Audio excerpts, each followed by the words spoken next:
نبی کے نام پہ جان قربان کرنے کی بات کرنے والوں، جو نبی کے نام پر 12-16 گھنٹے بھوکے اور پیاسے نہ رہ سکے، وہ نبی کے نام پہ جان کیا قربان کر سکتے؟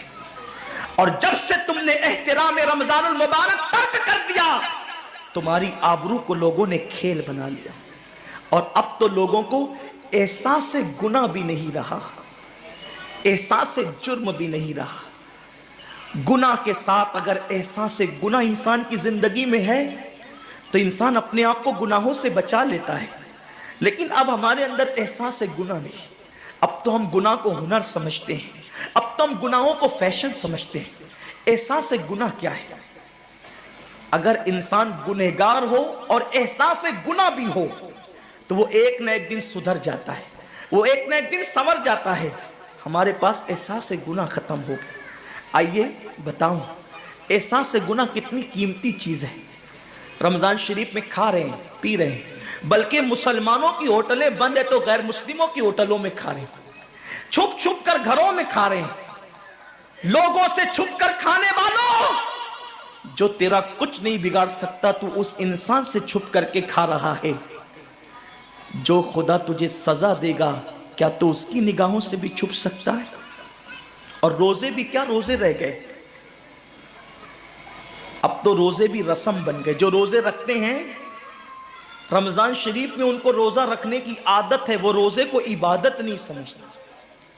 جو روزہ عادت بن جائے وہ نجات نہیں دلا سکتا، جو روزہ عبادت بن جائے وہ نجات دلا سکتا۔